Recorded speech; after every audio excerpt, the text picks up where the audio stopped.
नमस्कार विद्यार्थी मित्रों। देखिए, हम कक्षा 7वीं का चौथा पाठ जिसका नाम है शब्द संपदा, यह सीख रहे हैं।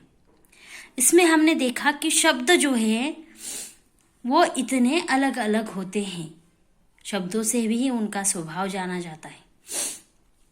कुछ शब्द ऐसे होते हैं जो हर एक भाषा में घुल मिल जाते हैं, यानी हिंदी में भी वही कहा जाता है, अंग्रेजी में भी उसे वही कहा जाता है और मराठी में भी उसे वही कहा जाता है। इस तरीके से कुछ शब्द होते हैं। तो कुछ शब्द ऐसे होते हैं कि वो अपनी जगह नहीं छोड़ते।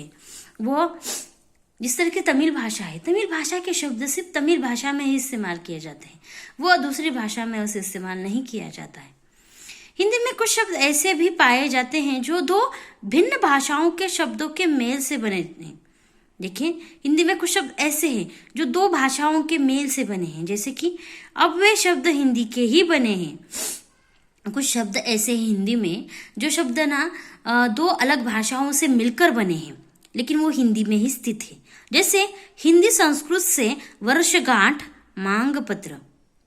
हिंदी और संस्कृत दोनों शब्दों में से मिलकर, दोनों भाषाओं से मिलकर वर्षगांठ, मांग पत्र।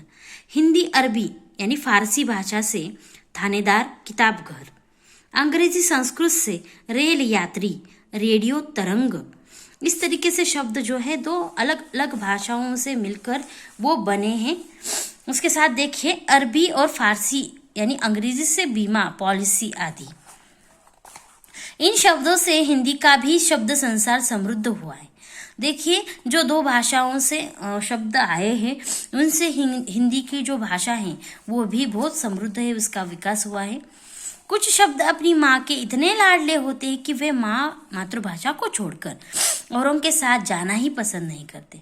कुछ शब्द बड़े बिंदास होते हैं, वे किसी भी भाषा में जाकर अपने लिए जगह बना ही लेते हैं।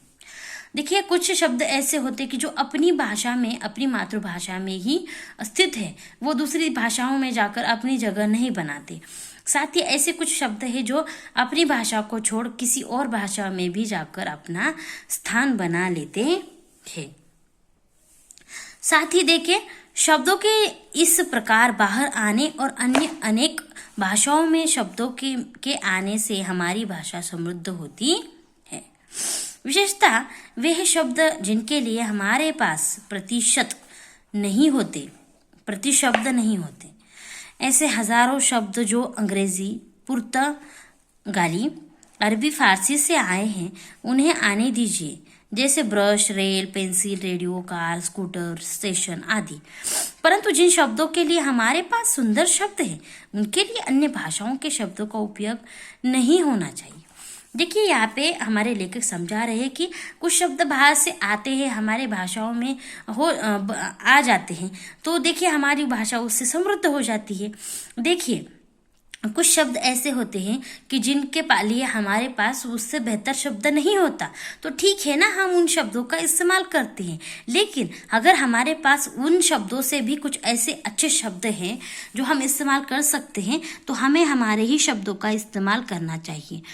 कुछ बाहर के भाषाओं के शब्दों का इस्तेमाल नहीं करना चाहिए। अगर हमारे पास बेहतर शब्द है तो हमारे पास माँ के लिए, पिता के लिए देखिए सुंदर शब्द है, जैसे माई, अम्मा, बाबा, अक्का, अन्ना, दादा, बापू आदि।